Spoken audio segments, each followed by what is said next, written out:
हाँ तो मेरे दोस्तों, स्वागत है आपका स्टडी XYZ में। तो आज हम क्या पढ़ने वाले हैं? आज हम पढ़ने वाले हैं force and laws of motion, जो हमारा चैप्टर है उसका एक और मजेदार topic, that is second law of motion. देखो बहुत ही शानदार टॉपिक होने वाला है, बहुत ही शानदार वीडियो होने वाली है ये। इसका डिराइवेशन जो आपको मजा नहीं आ गया ना, पल के मत झपकना, बस आप सब क्लियर हो जाएगा आपका। तो देखो क्या हमने मोमेंटम पढ़ा था, मैंने आपसे क्या बोला था कि अभी पहले हम मोमेंटम पढ़ेंगे, उसके बाद हम सेकंड लॉ ऑफ मोशन पढ़ेंगे। क्यों? क्योंकि देखो ये जो सेकंड लॉ होता है ना, उसके अंदर क्या होता है, चेंज इन मोमेंटम। इस वजह से मैंने बोला था मोमेंटम पढ़ो। तो मोमेंटम क्या होता था हमारे पास? मोमेंटम हमारे पास होता था मास इंटू वेलोसिटी, है ना, यही होता था अपने पास मोमेंटम। अब हम क्या, उससे पहले सेकंड लॉ भूल जाओ अब सब। अब पहले एक सिचुएशन देखो। अब क्या है, एक सिचुएशन होती है कि एक अपन एक केस लेते हैं। क्या होता है कि आप कभी हाईवे पे कहीं जा रहे हो, ठीक है, हाईवे पे जा रहे हो। अब हाईवे पे जा रहे हो तो क्या होगा भैया, आपकी कार खराब होगी। कार खराब मतलब क्या, उसकी क्या है, बैटरी लो होगी। इस वजह से क्या उसका इंजन जो है स्टार्ट नहीं हो रहा, है ना। बैटरी लो होगी तो इंजन क्या है, स्टार्ट नहीं हो रहा। अब क्या, अब आपको क्या जरूरत है कि उसको आप जब धक्का दोगे ना, धक्का दोगे उसको पुश करने की जगह दो तीन आदमी मिलकर क्या करें, उसको पुश करें, जिससे क्या हो, उसके अंदर क्या कुछ स्पीड आ जाए, मतलब 1 मीटर पर सेकंड की कुछ स्पीड आ जाए, जिससे क्या होगी, कार थोड़ी मूव करेगी ना, तो उससे क्या आपका इंजन क्या है, स्टार्ट हो जाएगा और फिर आप घर चल जाओगे। ठीक है ना। अब हम एग्जांपल से समझते हैं। नहीं BMW वाले शानदार लग रही है ना BMW। तो देखो क्या, अब देखो आपकी ये कार है, अब ये कार है ना, तो क्या आपकी कार का बैटरी लो होगी, तो आपको क्या, अब इंजन स्टार्ट होगा तभी तो कार चलेगी। तो क्या अब इसकी बैटरी लो होगी, तो अब आपको क्या, 2-3 जनों की जरूरत है। 2-3 जने मिलके क्या करें, इसके ऊपर पुश करें इसको। तो क्या इसके अंदर कुछ 1 मीटर पर सेकंड की स्पीड आ जाएगी। स्पीड कितनी आ जाएगी इसके अंदर, 1 मीटर पर सेकंड की, V से रिप्रेजेंट करते ना स्पीड को। देखो 1 मीटर पर सेकंड की कुछ स्पीड आ जाएगी इसके अंदर, है ना, 1 मीटर पर सेकंड की स्पीड आ गई। ठीक है। अब अगर ये जो 2-3 जन है, अगर ये क्या, इसको सिर्फ पुश करके और फिर छोड़ दे, मतलब ज्यादा टाइम नहीं ले और पुश करके सिर्फ छोड़ दे, तो वो कार इतनी मूव नहीं कर पाएगी। मतलब वो कार, उसके अंदर ये स्पीड आ ही नहीं पाएगी ना, 1 मीटर पर सेकंड की है। जब 1 मीटर पर सेकंड की स्पीड नहीं आ पाएगी तो फिर वो मूव करेगी कैसे? उसके अंदर जो उसका मतलब उसके अंदर क्या एक्सेलरेशन कैसा आएगा यार, स्पीड आएगी जब भी तो एक्सेलरेशन आएगा, है ना। तो यही चीज है इसके अंदर। अब क्या, इसके ऊपर अब क्या करें, दो थोड़ी देर के लिए मूव करा तो क्या स्पीड नहीं आएगी। अब क्या, उसको अगर कंटिन्यूसली मूव करते जाए कुछ टाइम के लिए, ये बात ध्यान रखना, टाइम के लिए, कुछ टाइम के लिए, जब उसको मतलब मान के चलो 5 सेकंड के लिए उसको मूव कराया, 5 सेकंड के टाइम लगाया, उसके अंदर कंटिन्यूसली मूव करते जा रहे, मतलब उसको पुश करते जा रहे, तो क्या उसके अंदर कुछ स्पीड आ जाएगी 1 मीटर पर सेकंड की। इस वजह से क्या होगा, उसके जो इंजन है वो ऑटोमेटिकली स्टार्ट हो जाएगा, है ना, हो ही जाएगा यार, वो आपकी कार स्टार्ट हो जाएगी। तो अब देखो, आपने इस पूरे केस में एक चीज ऑब्जर्व करी, इस कार हमने मोमेंटम लगा, इस चीज के अंदर मोमेंटम आ रहा है, कैसे आ रहा है? अब देखो कार के अंदर कुछ मास था, 50 किलोग्राम जो भी है। अब क्या, आपके अंदर भी कुछ मास है, आप इसको फोर्स लगा रहे हो इसके ऊपर, है ना, फोर्स लगा रहे हो आप इसके ऊपर, ठीक है, फोर्स लगा रहे हो 5 न्यूटन, 10 न्यूटन का फोर्स लगा रहे हो आप दोनों मिलकर, 5 न्यूटन का, है ना। कार के अंदर कुछ मास है। अब ये किसी वेलोसिटी से मूव कर रही है, 1 मीटर पर सेकंड की वेलोसिटी से मूव कर रही है ना, इनिशियल वेलोसिटी जो भी आप कह सकते हो, है ना, 1 मीटर पर सेकंड की वेलोसिटी। तो मतलब क्या, मोमेंटम आ रहा है ना। मोमेंटम क्या देखा था हमने, P से रिप्रेजेंट करते मोमेंटम को। मोमेंटम क्या है, मास इनटू वेलोसिटी। वेलोसिटी इसके अंदर आ रही है और मास कुछ कार के अंदर है ही सही, तो मोमेंटम आ रहा है ना इसके अंदर। तो मोमेंटम आ गया भैया, चलो इसके अंदर, ठीक है। अब आपने एक चीज और ऑब्जर्व करी, अगर हमने उसको क्या ऐसे पुश करके छोड़ दिया था, तब उसके अंदर मोमेंटम नहीं आ रहा था। और जब हमने उसको 5 सेकंड के टाइम तक हमने जब उसको मूव कराया, जब तक हमने 5 सेकंड के टाइम तक हमने उसको पुश करते गए, तो इसका मतलब क्या, उसके अंदर मोमेंटम आने लग गया। इट मींस दैट क्या, मोमेंटम जो है वो टाइम पर भी डिपेंड करता है ना। मोमेंटम सिर्फ मैग्नीट्यूड, फोर्स के मैग्नीट्यूड पर डिपेंड नहीं करता, वो डिपेंड करता है टाइम के ऊपर, है ना, कि कितने टाइम तक मोमेंटम हो रहा है। ये जरूरी नहीं है कि कितना फोर्स एक्सर्ट कर रहे हैं, ये भी जरूरी है, उतना ही जरूरी है कि कितनी देर तक फोर्स एग्जर्ट करा जा रहा है मतलब कितनी देर तक फोर्स एग्जर्ट करा जा रहा है, कितनी देर तक अपन फोर्स लगा रहे हैं, मतलब टाइम के ऊपर भी डिपेंड होता है मोमेंटम। तो देखो आप change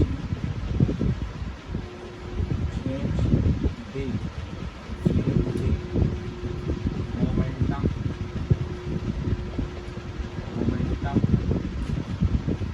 of an object depends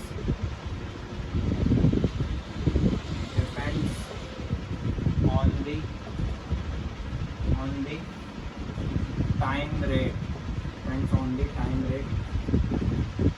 rate at the momentum at which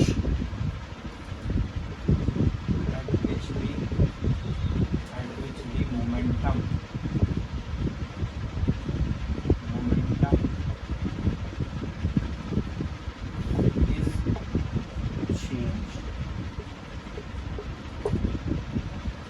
ये मेरी राइटिंग थोड़ी खराब है तो आप थोड़ा एडजस्ट कर लेना, मैं मुंह से ही बोलता हूँ। देखो तो क्या मोमेंटम सिर्फ फोर्स पे डिपेंड नहीं रहता कि वो इस चीज पे डिपेंड नहीं रहता कि फोर्स कितना लग रहा है, वो इस चीज पे भी डिपेंड रहता है कि फोर्स कितनी देर के लिए लग रहा है, कितने टाइम तक फोर्स लग रहा है ना। तो क्या the change the momentum of an object depends on the time rate at which the momentum is change, है ना। मोमेंटम किस पर डिपेंड होता है कि मोमेंटम टाइम, कितने टाइम रेट के लिए मोमेंटम जो हो रहा है, मोमेंट कितना टाइम लग रहा है जब जाके क्या हुआ, मोमेंटम चेंज हुआ।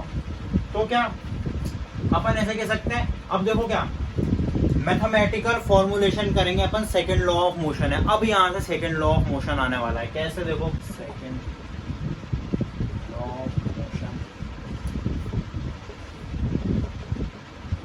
states that the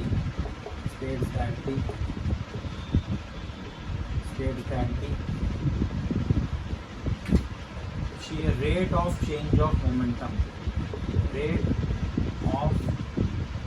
of change of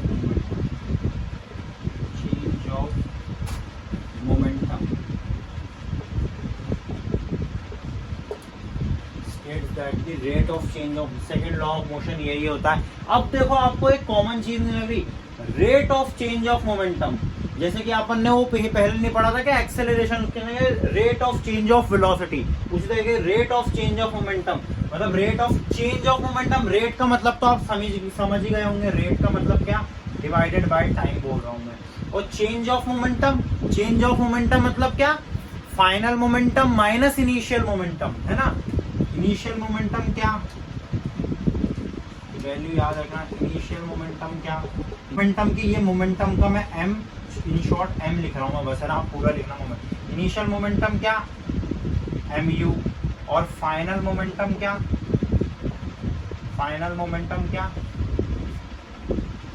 mv, है ना।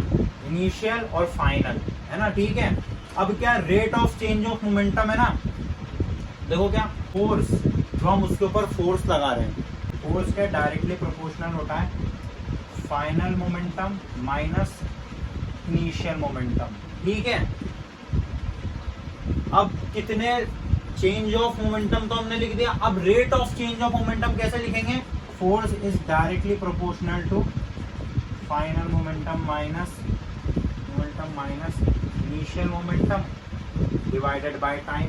ये अब देखो हमारा फॉर्मूला कंप्लीट हो गया ये final momentum minus initial momentum, ये यू है ना, ये final momentum minus initial momentum divided by time.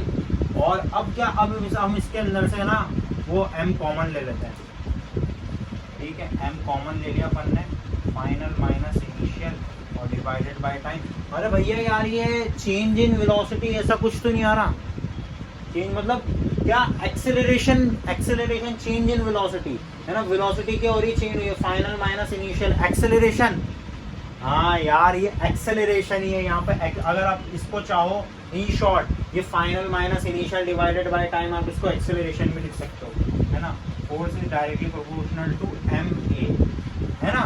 M A, mass M यहाँ पर आ गया और acceleration v minus u by t का a आ गया, है ना। Force is directly proportional to M a. अब क्या हमें क्या करना पड़ता है ना, अब ये प्रोपोर्शनैलिटी का जो साइन है आपको पूरी फिजिक्स में दिखेगा, अब नई नई चीजें दिखती जा रही है आपको, तो प्रोपोर्शनैलिटी का साइन आपको हर चैप्टर में दिखेगा।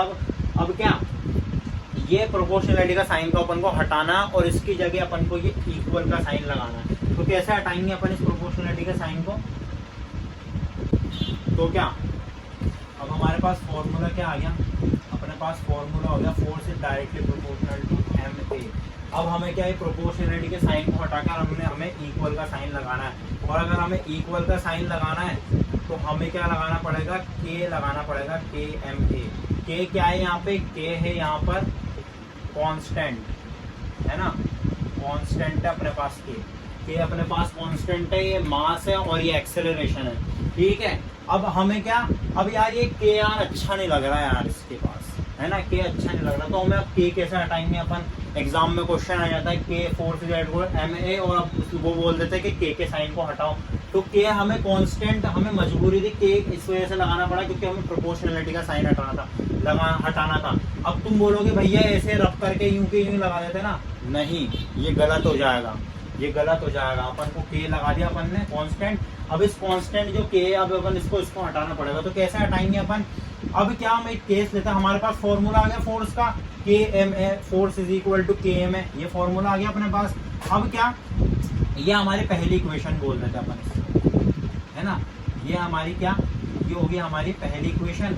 अब क्या, अपने पास कोई ऑब्जेक्ट, एक ऑब्जेक्ट है जिसके अंदर फोर्स लग रहा है, इसके अंदर क्या लग रहा है, फोर्स लग रहा है 1 न्यूटन का, और उसकी क्या है, उसके अंदर मास है कितना, 1 kg का, 1 kg का उसके अंदर मास है, और एक्सेलरेशन कितना हो रहा है उसके अंदर, 1 मीटर पर सेकेंड स्क्वायर का एक्सेलरेशन हो रहा है, ठीक है, इतना एक्सेलरेशन है। अब क्या, इस फॉर्मूले के अंदर हमें सारी वैल्यूज मिल गई, फोर्स की वैल्यू मिल गई, मास की भी मिल गई, एक्सेलरेशन की मिल गई।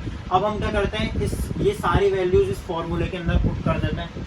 क्या था हमारे पास, फोर्स इज इक्वल टू के एम ए, है ना, के एम ए अपने पास फॉर्मूला है, आर ये के एम ए अपने पास फॉर्मूला, तो फोर्स की वैल्यू थोड़ा 1 न्यूटन का फोर्स लग रहा है ना, और अपने पास के कांस्टेंट है ही सारी, मास की वैल्यू क्या है 1, वो एक्सेलरेशन की वैल्यू क्या है 1 मीटर पर सेकंड स्क्वायर का एक्सेलरेशन 1, और फिर ये 1 से 1 इंटू हो जाएगा तो 1 ही आ जाएगा, है ना, इक्वल टू के इंटू 1 आ जाएगा। अब ये 1 इधर मल्टीप्लाई में, इधर आगे क्या हो जाएगा, डिवाइड में हो जाएगा, 1 इधर मल्टीप्लाई में, तो इधर आगे क्या हो जाएगा, डिवाइड में आ जाएगा, इक्वल के इस पार आगे क्या होगा, डिवाइड में आ जाएगा, यहाँ पे नीचे 1 आ जाएगा, 1 से 1 कैंसिल होगा तो 1 ही आ जाएगा, तो के की वैल्यू अपने पास क्या आ जाएगी, 1, के की वैल्यू अपने पास क्या निकल के आ गई, 1 निकल के आ गई।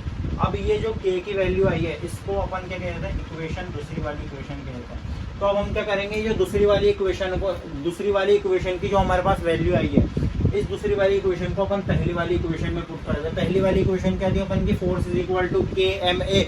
मेरी एक एक बात को ध्यान से सुनते जाना, फोकस, अगर वीडियो में अगर समझ में नहीं आ रहा दोबारा से देखना रिपीट करके, लेकिन पर जल्दबाजी मत करना, है ना। तो क्या अपने पास वैल्यू निकल के आएगी के की। अब इस के की वैल्यू को अपन, ये जो हमारी सेकंड इक्वेशन ये है, फर्स्ट वाली इक्वेशन ही है, अब इस सेकंड वाली इक्वेशन को फर्स्ट वाली इक्वेशन में पुट कर दो, मतलब क्या, के की वैल्यू को कहाँ पुट कर दो, इस वाले के में, है ना। फोर्स इज इक्वल टू के एम ए, हमारे पास क्या था, ये फॉर्मूला था। अब के की वैल्यू अपने पास क्या आ गई, 1 यहाँ पर पुट कर दिया इंटू एम ए। अब क्या 1 से है ना, जब एम ए इंटू होगा तो क्या आएगा अपने पास, एम ए आएगा, 1 एम ए है ना, फोर्स का फॉर्मूला आ जाएगा अपने पास, force is equal to M A. K की वैल्यू हमारे पास से हट गई। क्या करा हमने, कुछ नहीं करा, यहाँ समझते हमारे पास क्या था, ये फॉर्मूला था, ये के एम ए हमारे पास, क्योंकि हमारे पास प्रोपोर्शनैलिटी का साइन था, force is directly proportional to mass into acceleration था अपने पास। हमने क्या करा, ये प्रोपोर्शनैलिटी का साइन हटा दिया, इक्वल का साइन लगा दिया, क्योंकि कांस्टेंट लगाया ना अपन ने के, तो अपन ने इक्वल का साइन लगा दिया, ठीक है, अपने पास इक्वल का साइन है। अब क्या हमें के का साइन है ना, क्या अच्छा नहीं लग रहा था, इस वजह से हमने क्या करा, एक केस लिया, उसके अंदर क्या करा हमने, फोर्स को अपन ने ले लिया, 1 न्यूटन का फोर्स लग रहा है और 1 kg का मास है उसका, और उसके अंदर एक्सेलरेशन कितना हो रहा है 1 मीटर पर सेकंड स्क्वायर का उसके अंदर एक्सेलरेशन हो रहा है। फिर उसके बाद जो हमारा जो फोर्स था, फोर्स की अपने पास क्या थी वैल्यू, अपने फोर्स का फॉर्मूला क्या था अपने पास KMA, force is equal to KMA अपने पास फॉर्मूला था। इसके अंदर हमने ये जो वैल्यूज थी अपने पास, ये वैल्यू इसके अंदर पुट कर दी इस फॉर्मूले के अंदर, ठीक है। अब ये 1 न्यूटन है इज इक्वल टू K की वैल्यू और अपन ने M की वैल्यू क्या थी और A की वैल्यू क्या थी, ये दोनों वैल्यूज अपन ने इसके अंदर M A की जगह पे पुट कर दी और फिर अपने पास जो K है, K की वैल्यू क्या आ गई अपने पास 1 आ गई, ठीक है। और हमने इसको सेकंड इक्वेशन नाम दे दिया। अब इस सेकंड इक्वेशन को अपन ने किस में पुट कर दिया, ये अपनी फर्स्ट वाली इक्वेशन में, इस वाली इक्वेशन में पुट कर दिया। तो फिर अपने पास क्या आ गया, K की जगह पे अपन ने 1 रख दिया। अब MA से इंटू हुआ तो MA आ गया अपने पास और फोर्स का फॉर्मूला अपने पास क्या आ गया, force is equal to MA। बस कुछ भी नहीं है, ये इतना सा सीधा सा सिंपल सा लॉजिक है। अब आप क्या ये वीडियो को एक और बार देख लेना ताकि आपको सारा और अच्छे से क्लियर हो जाएगा। तो इसी के साथ मैं भी थक चुका हूँ, आप भी थक चुके हो, ठीक है। तो इसी के साथ thanks for watching this video. अगर आपको वीडियो अच्छी लगी हो तो लाइक करना, सब्सक्राइब करना और बेल आइकन को जरूर प्रेस कर देना। और अगर आपको कोई भी डाउट हो तो आपके और मेरे बीच में कमेंट बॉक्स है, आप मुझे कमेंट कर सकते हो।